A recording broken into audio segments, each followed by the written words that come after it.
अरे चिरकुट तू यहाँ कैसे? अरे चिरकुट आइल बाटा शादी के सगरो काम में हाथ बटावे। तला हाथ बटावा।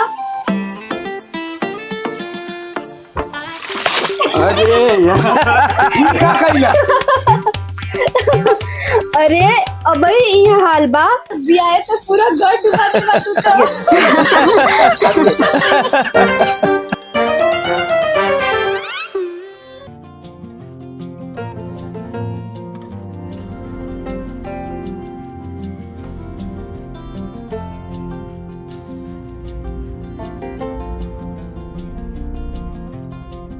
अरे चाचा ना खुश रहा आ गेल। हाँ चाचा आ गेली। चल निमन कैला ये बाबू ये चिटकुटा ना ये बोरवा तनी एक अंदर कह देवा यही बाहर में छोड़ के चल गइल है। ये बहुत भारी बात दूसरा से उठवा लो ना उठा। अरे चाचा उठा ले हम। हटा चाची कब? अरे चाचा रुका।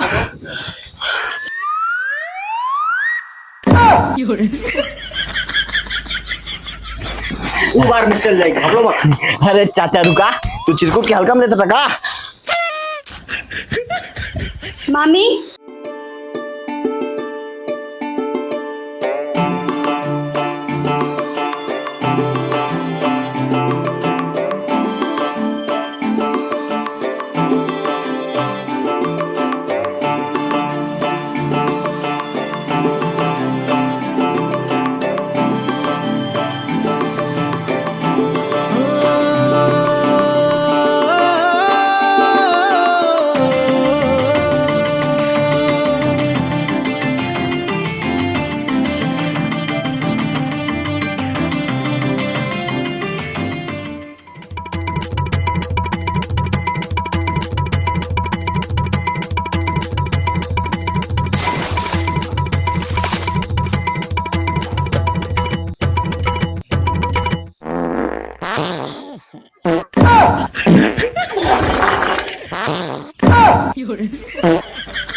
अरे चिरकुटवा का हो गए? का करिए बाबूजी बड़ा पेट से रहा था। अरे ये कैसे हो गए? तो काम पे गए लेने वहाँ ऐसा का कह देले कि तोर गांठ झरे लगल। अरे का करी बाबूजी हम हीरो बने लगल रही ने। लागत आ कि हाचड़ के चाप देले है यही नाते तोर गांठ झरे लगल। अरे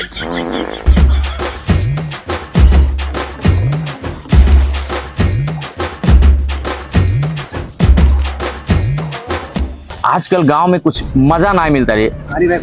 अरे भैया तू यहाँ बैठल बाड़ा का हो गए? तुमके कुछ पता बा गाँव में का होता? ऐसा का हो गए गांव में जवन की सिवा के ना पता रहल। अरे वो चिरकुटवा सत्यप्रकाश चाचा के यहाँ डेरा जमा के बैठ गई बा। डेरा? कैसे डेरा रे? भैया तुझे ना पता बा और जो लड़के बेटाई लाल हाँ हाँ सत्यप्रकाश चाचा के भांजी ही है। अच्छा ई बात बा। अरे ये गांव के असली हीरो हम बाटी ओकर पत्ता हमारी काटब।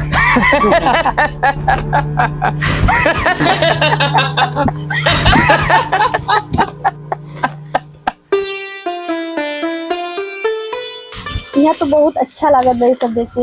और एक बात बताई बहुत सारा चीज यहाँ पे बदल भी गया बना। हाँ काहे तो बहुत दिन बाद आइलू है ना यही से तोरा के लगा था। लेकिन बचपन के दिन आज भी हमके याद बा।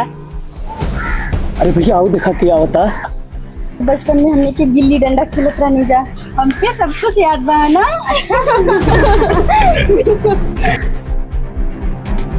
ये अच्छा मौका बा दीपिका के प्रपोज कैला के। रुक हम अबे इम्प्रेस कोई क्या बात है।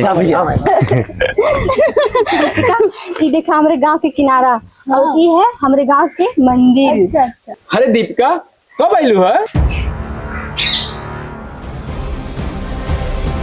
कल ही नहीं है। अरे हम शिवा बचपन में तुम्हारे घरे टीवी देखे आवत रहलू। हाँ शिवा, हाँ। अरे दीपिका ऐसे काहे घूमत हो? अरे चला गांव के पूरा मशहूर जगह हम घुमा दी। हाँ हाँ दीपिका, काहे ना घुमा दी। ई दिन भर खुदे घूमत रहा गांव में सुअरी नियन।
चाची हो।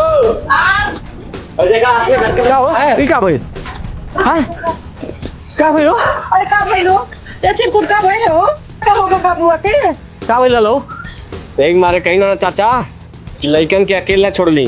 अभी पानी में जाके डूबत रहे, ऊ तो शुक्र मनावा कि अचानक हमार नजर पड़ गई। ए जी देखी ना का होगा बाबू के? अरे हम का देखी? हां लड़का के टोके देखते कि हमरा के देखी जाए का करत लो घर में तू? लास्ट के बाद अगर लड़का पकड़ा के किनारे गई तो डाल लेकर मार के हाथ में तोड़ देबा तो हाथ बिल्कुल खा नहीं बा। क्या कर रहे हो घर में? ले जानो उनके समझाओ। अरे इतना बड़ा घटना पता नहीं घर में रह के क्या करता लोग।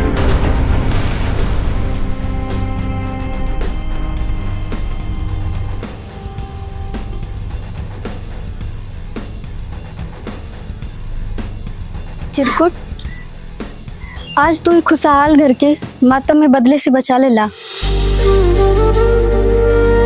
हमार मम्मी कहत रही कि अगर तोहरा चेहरा पर केहू मुस्कान लावे तो ओके धन्यवाद जरूर बोले के चाहिए। यही से ही छोटा सा गिफ्ट तोहरे खातिर। ना ना ये हम ना ले सकीला। प्लीज एके रखला हमरे खातिर, काहे कि तू आज साबित कर देला कि तू केहू से कम ना बाटा।